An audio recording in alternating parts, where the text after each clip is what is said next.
नमस्कार दोस्तों, आप सब लोगों का एक नई वीडियो में हार्दिक स्वागत है। आज की वीडियो में देखेंगे सुपर टेट 2026। इसमें विज्ञान से प्रश्न जो हैं 10 प्रश्न पूछे जाएंगे।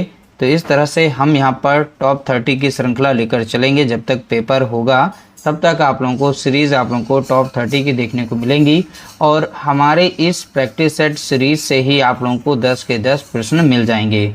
क्योंकि आप लोगों को बता दें, जैसा कि प्रश्न में पूछा गया था, पेपर भी आप लोगों को दिखा देंगे किस तरह से प्रश्न साइंस के पूछे गए थे। तो आप लोगों को यहाँ पर सेट के जरिए जो भी प्रश्न देखने को मिलेंगे मॉक टेस्ट के रूप में सॉल्व करिएगा और उन्हें देखिएगा कितने प्रश्न आपके सही हो पाते हैं। तो वीडियो अगर अच्छा लगे तो वीडियो को लाइक करना और शेयर करना। चलते हैं, वीडियो को स्टार्ट करते हैं और अपना स्कोर आप लोग जरूर शेयर करेंगे। देखिए, पहला प्रश्न दिया गया, प्रकाश संश्लेषण की प्रक्रिया पौधे के किस भाग में मुख्य रूप से होती है। तो आपको बताना है प्रकाश संश्लेषण यानी फोटोसिंथेसिस जो प्रोसेस पेड़ पौधों में होती है तो पौधे के किस भाग में मुख्य रूप से होती है ये बताना है। क्वेश्चन नंबर यहाँ 1 का राइट आंसर हो जाएगा ऑप्शन सी हो जाएगा, पत्ती। तो पत्ती में क्लोरोफिल नाम का पिगमेंट पाया जाता है, इसकी वजह से पत्तियाँ जो हैं हरी दिखाई पड़ती हैं। ठीक है, जो भी प्रश्न लिए गए हैं सभी के सभी आपके सिलेबस के अकॉर्डिंग लिए गए हैं। सिलेबस आपको टेलीग्राम पर हमने शेयर कर दिया है, वहीं से आप देख सकते हैं जो भी टॉपिक है उन्हीं से संबंधित यहाँ पर प्रश्न लिए गए हैं। प्रकाश संश्लेषण के दौरान कौन सी गैस बाहर निकलती है। जब फोटोसिंथेसिस प्रोसेस होती है उस समय कौन सी गैस बाहर रिलीज होती है। क्वेश्चन नंबर 2 का यहाँ पे राइट आंसर हो जाएगा ऑप्शन डी हो जाएगा, ऑक्सीजन गैस यहाँ पर पेड़ पौधों के द्वारा रिलीज की जाती है और ऑक्सीजन का यहाँ पर फार्मूला याद रखना है, O2 याद रखना है।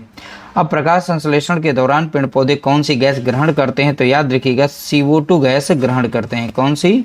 CO2 गैस, जिसे हम कार्बन डाइऑक्साइड गैस के नाम से जानते हैं। अगला प्रश्न देखेंगे, प्रश्न संख्या यहाँ पर है 3। क्लोरोफिल के केंद्र में कौन सा धातु तत्व पाया जाता है। जो क्लोरोफिल नाम का पिगमेंट पाया जाता है पेड़ पौधों में, तो उसके क्लोरोफिल के केंद्र में कौन सा धातु पाया जाता है। इंपॉर्टेंट प्रश्न है, ध्यान रखिएगा। धातु यहाँ पर लिखा है तो यानी कि इंपॉर्टेंट हो गया, क्योंकि ये नॉर्मल क्वेश्चन नहीं है, थोड़ा डीप पूछा गया, लेकिन अच्छा प्रश्न है तो ध्यान रखिएगा। क्वेश्चन नंबर 3 का यहाँ पे राइट आंसर हो जाएगा ऑप्शन बी हो जाएगा, मैग्नीशियम धातु पाया जाता है। कौन सा? तो आप बताएंगे मैग्नीशियम धातु। अगला प्रश्न देखेंगे, प्रश्न संख्या यहाँ पर है 4। प्रकाश संश्लेषण की गति किस रंग के प्रकाश में सबसे अधिक होती है। इंपॉर्टेंट प्रश्न है। क्वेश्चन नंबर 4 का यहाँ पे राइट आंसर अगर देखें तो ऑप्शन बी हो जाएगा, लाल रंग में। ये प्रश्न एक बार पूछा जा चुका है तो यहाँ पर याद रखिएगा ऑप्शन बी राइट आंसर हो जाएगा।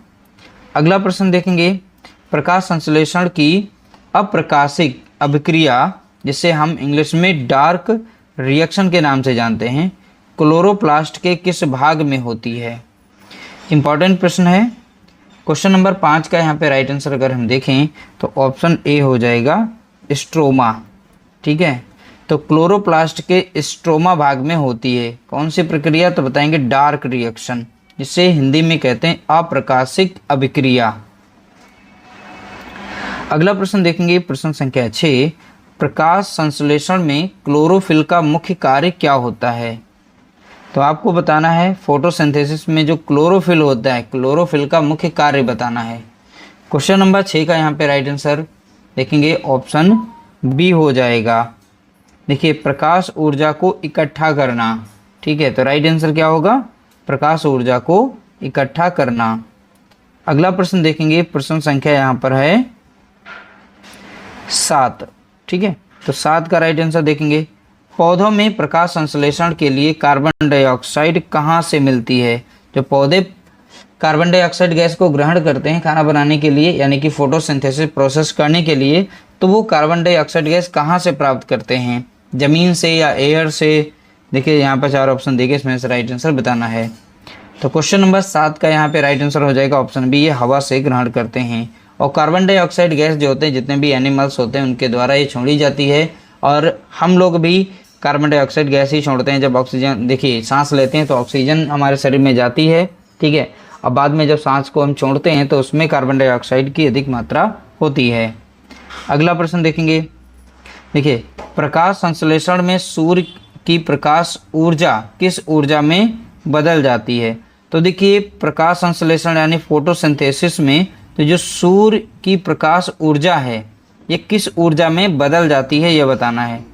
क्वेश्चन नंबर 8 का यहाँ पे राइट आंसर अगर हम देखें तो ऑप्शन ए हो जाएगा, ये रासायनिक ऊर्जा में बदल जाता है। किसमें? रासायनिक ऊर्जा। अगला प्रश्न देखेंगे, प्रश्न संख्या है 9। प्रकाश संश्लेषण के लिए कौन सा तापमान सबसे अच्छा माना जाता है? तो आपको बताना है प्रकाश संश्लेषण के लिए कौन सा तापमान सबसे अच्छा माना जाता है। तो 9 का यहाँ पे राइट आंसर देखेंगे तो ऑप्शन बी हो जाएगा, 25 डिग्री सेल्सियस से 35 डिग्री सेल्सियस सबसे उपयुक्त यहाँ पर टेम्परेचर यानी तापमान माना जाता है। अगला प्रश्न देखेंगे, पत्ती की सतह पर छोटे छिद्रों को क्या कहते हैं जिनसे गैसें अंदर बाहर आती हैं? तो पत्ती की सतह पर छोटे छिद्र होते हैं, ठीक है, तो उन्हें हम क्या कहते हैं? क्वेश्चन नंबर 10 का यहाँ पे राइट आंसर देखें तो ऑप्शन बी हो जाएगा, रंध्र कहते हैं। इंग्लिश में हम स्टोमेटा कहते हैं, स्टोमेटा, याद रखिएगा। अगला प्रश्न, प्रकाश संश्लेषण में बनने वाले ग्लूकोज का रासायनिक सूत्र क्या है? जब फोटोसिंथेसिस प्रोसेस होती है तो उसमें ग्लूकोज बनता है। क्या बनेगा? ग्लूकोज। उसका रासायनिक सूत्र पूछा गया। प्रश्न संख्या 11, तो इसका राइट आंसर हो जाएगा ऑप्शन ए, C6H12O6। ये फार्मूला है, याद रखिएगा, किसका है? ग्लूकोज का, जो फोटोसिंथेसिस के दौरान बनता है। अगला प्रश्न, पत्तियों में पीले और नारंगी रंग के लिए कौन सा वर्णक जिम्मेदार होता है? तो पत्तियों में पीले और नारंगी रंग के लिए कौन सा वर्णक यानी पिगमेंट जिम्मेदार होता है? तो 12 का यहाँ पे राइट आंसर देखें तो 12 का राइट आंसर हो जाएगा ऑप्शन बी हो जाएगा, ठीक है, कैरोटीनॉइड। ठीक है, कैरोटीनॉइड, याद रखिएगा, यहाँ पर ये पिगमेंट है। ठीक, तो ऑप्शन बी हमारा यहाँ पर राइट आंसर हो जाएगा। अगला प्रश्न देखेंगे, प्रश्न संख्या 13, निम्नलिखित में से कौन से जीव प्रकाश संश्लेषण की मदद से अपना भोजन खुद बनाते हैं? तो कौन से जीव होते हैं? तो 13 का यहाँ पे राइट आंसर देखेंगे तो ऑप्शन बी हो जाएगा, वो सोपोसी होते हैं। वो कौन से होते हैं? सोपोसी, जिन्हें हम इंग्लिश में कहते हैं ऑटोट्रॉफ। जितने भी ग्रीन प्लांट हैं, कुछ यहाँ पर अलगे देखने को मिल जाएंगे, साथ ही साथ इसमें कुछ बैक्टीरिया भी देखने को मिल जाएंगे कुछ, ठीक है। तो इस तरह से ये जो स्वयं खाना बना लेते हैं उन्हें सोपोसी कहते हैं और इंग्लिश में से ऑटोट्रॉफ कहेंगे। अगला प्रश्न, प्रकाश संश्लेषण के दौरान सूर्य के प्रकाश से पानी के अणुओं के टूटने की प्रक्रिया को क्या कहते हैं? इंपॉर्टेंट प्रश्न है। प्रश्न संख्या 14 का राइट आंसर आपको बताना है। देखिए इसका राइट आंसर हो जाएगा, इसे कहते हैं प्रकाश अपघटन यानी फोटोलिसिस के नाम से जाना जाता है। अब देखिए हिंदी में लिख के आएगा कुछ इस तरीके से, कई बार पूछा गया तो याद रखिएगा, फोटोलिसिस ऐसे लिख देते हैं, ठीक है। तो ये शब्द आप लोगों को यहाँ पर इंग्लिश का ही मिलेगा, तो हो सकता है इंग्लिश के चारों ऑप्शन दे दे एग्ज़ाम को टफ बनाने के लिए, या फिर इस तरीके से हिंदी में दे देगा, या फिर ये वाला शब्द दे देगा, प्रकाश अपघटन। अगला प्रश्न देखेंगे, प्रकाश संश्लेषण की पूरी प्रक्रिया पादप कोशिका के किस भाग में होती है? तो पादप के किस भाग में होती है आपको बताना है। प्रश्न संख्या 15 का राइट आंसर यहाँ पे देखेंगे तो ऑप्शन बी हो जाएगा, राइट आंसर हो जाएगा क्लोरोप्लास्ट। तो प्रकाश संश्लेषण यानी कि फोटोसिंथेसिस जो प्रोसेस होती है वो क्लोरोप्लास्ट के अंदर होती है। अगला प्रश्न देखेंगे, प्रश्न संख्या है 16, दूध से दही बनने में कौन सा बैक्टीरिया, जिसे हम जीवाणु के नाम से जानते हैं, बैक्टीरिया मुख्य रूप से भूमिका निभाता है? उसका नाम बताना है। तो दूध से दही बनने में कौन सा बैक्टीरिया मुख्य रूप से भूमिका निभाता है? तो 16 का यहाँ पे राइट आंसर देखेंगे तो ऑप्शन सी हो जाएगा, जिसे हम लैक्टोबैसिलस के नाम से जानते हैं। तो इंग्लिश में भी नाम याद रखना है और हिंदी में भी नाम याद रखना है। अगला प्रश्न देखेंगे, प्रश्न संख्या यहाँ पर है 17, हमारे घरों में खाना पकाने के लिए इस्तेमाल होने वाले LPG सिलेंडर में मुख्य रूप से कौन सी गैसें भरी होती हैं, कौन सी गैसें होती हैं? तो LPG सिलेंडर में मुख्य रूप से गैस कौन सी होती है? अब देखिए 17 का यहाँ पे राइट आंसर बताना है। तो देखिए 17 का राइट आंसर हो जाएगा ऑप्शन बी। इसमें प्रोपेन और ब्यूटेन मुख्य रूप से गैस होती है, साथ ही साथ इसमें एथिल मरकैप्टन के नाम से गैस मिलाई जाती है जो कि गंधयुक्त होती है, यानी गंध वो देती है। अब देखिए प्रोपेन और ब्यूटेन ये गैसें ऐसी हैं जो जलने में तो अच्छी हैं, बट कहीं लीकेज हो गया तो लीकेज का पता नहीं लगा पाते हैं क्योंकि इनमें गंध नहीं होती है। तो गंध डालने के लिए, जैसे एलपीजी कहीं लीक हो रही तो गंध डालने के लिए उसमें एथिल मरकैप्टन को मिलाया जाता है, जो कि SCERT में ये प्रश्न है और कई बार यह प्रश्न पूछा गया, तो ध्यान रखिएगा। हो सकता है कि आपसे पूछ ले कि एलपीजी सिलेंडर में गंध लाने के लिए किस गैस का इस्तेमाल किया जाता है, तो आप बताएंगे एथिल मरकैप्टन को। अगला प्रश्न देखेंगे, लोहे के बर्तनों और औजारों पर जंग लगना किस प्रकार के परिवर्तन का उदाहरण है। तो लोहे के कोई बर्तन या औजार हैं उन पर जंग लग जाती है, तो ये किस प्रकार का परिवर्तन है ये बताना है। रासायनिक है, भौतिक है, जैविक है, किस प्रकार का है, या इनमें से कोई नहीं, कोई परिवर्तन नहीं होता। देखिए 18 का यहाँ पे राइट आंसर हो जाएगा ऑप्शन ए हो जाएगा, यानी कि ये रासायनिक परिवर्तन है क्योंकि इसमें रासायनिक अभिक्रिया होती है और रेड कलर का उस पर एक पाउडर जमा हो जाता है लोहे पर। ठीक है, तो ऑप्शन ए हमारा यहाँ पर राइट आंसर हो जाएगा। अगला प्रश्न देखेंगे, प्रश्न संख्या 19, हम सुबह आईने में अपना चेहरा विज्ञान की किस घटना के कारण देख पाते हैं। तो 4 ऑप्शन में से अपना ऑप्शन सेलेक्ट करना है।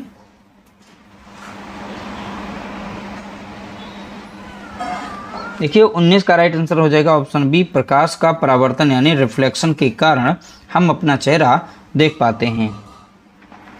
अगला प्रश्न देखेंगे, एक स्वस्थ मानव शरीर का सामान्य तापमान सेल्सियस पैमाने पर कितना होता है। ये कई बार प्रश्न पूछा जा चुका है शिक्षा विभाग के द्वारा, तो ध्यान रखिएगा, इंपॉर्टेंट प्रश्न है।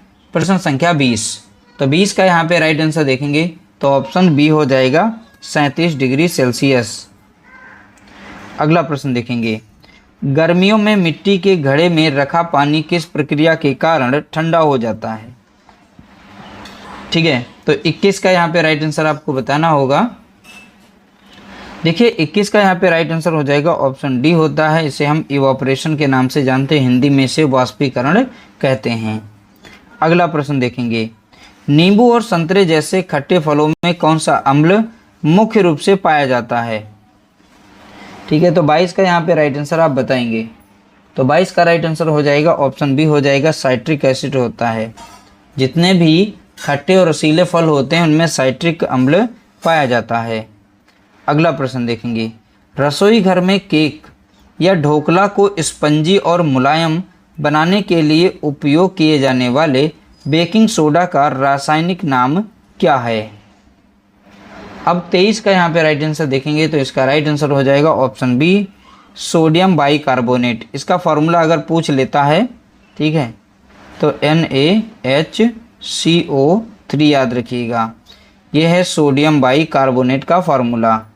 बेकिंग सोडा के नाम से जाना जाता है और दूसरा नाम से खाने वाला सोडा, खाने का सोडा।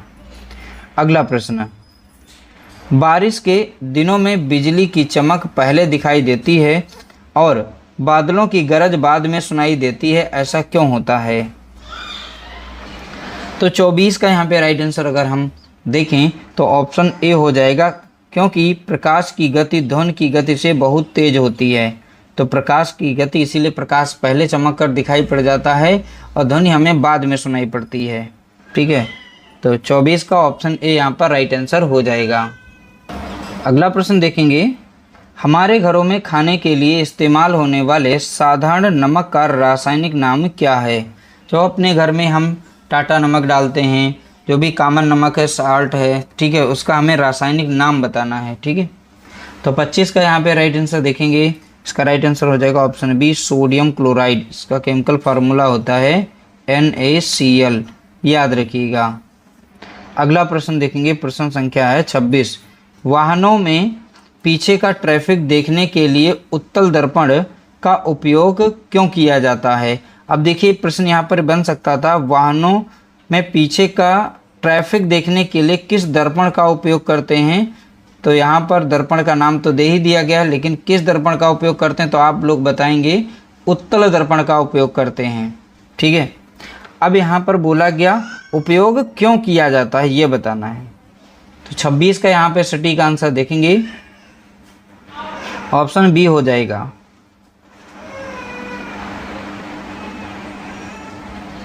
यह सीधा प्रतिबिंब बनाता है और इसका दृष्टि क्षेत्र बड़ा होता है, यानी कम जगह में ज़्यादा से ज़्यादा यहाँ पर दृश्य आ जाता है। अगला प्रश्न, बिजली के बल्ब के अंदर फिलामेंट तार को जलाने से बचाने के लिए या जलने या गलने से लिए कौन सी गैस भरी जाती है? तो सीधा सीधा बताइए, बल्ब में कौन सी गैस भरी जाती है? तो 27 का यहाँ पे राइट आंसर देखेंगे तो ऑप्शन बी हो जाएगा। या तो वो आर्गन भरेंगे या फिर वो नाइट्रोजन भरेंगे, दोनों में से कोई ना कोई एक गैस भरी जाती है। अगला प्रश्न देखेंगे, प्रश्न संख्या 28, पहाड़ों या ऊंचे स्थानों पर खाना पकने में अधिक समय क्यों लगता है? तो 28 का यहाँ पे राइट आंसर आपको बताना है। देखिए 28 का राइट आंसर हो जाएगा, ऑप्शन बी हो जाएगा। वहाँ वायुमंडलीय दबाव कम होने से पानी कम तापमान पर ही उबलने लगता है। ठीक है, तो ऑप्शन बी यहाँ पर राइट आंसर हो जाएगा। अगला प्रश्न देखेंगे, प्रश्न संख्या है 29। ठीक है, हमारे पेट में भोजन को पचाने और कीटाणुओं को मारने के लिए कौन सा अम्ल प्राकृतिक रूप से बनता है? तो हमारे आमाशय में कौन सा अम्ल बनता है? 29 का यहाँ पे राइट आंसर अगर देखें तो इसे हम जानते हैं हाइड्रोक्लोरिक अम्ल के नाम से, इसे हम HCl कहते हैं शॉर्ट फॉर्म में। ठीक है, हाइड्रोक्लोरिक अम्ल। अगला प्रश्न देखेंगे, प्रश्न संख्या है 30, जब हम अपनी हथेली पर सैनिटाइजर या स्प्रिट लगाते हैं तो हमें ठंडक का एहसास क्यों होता है?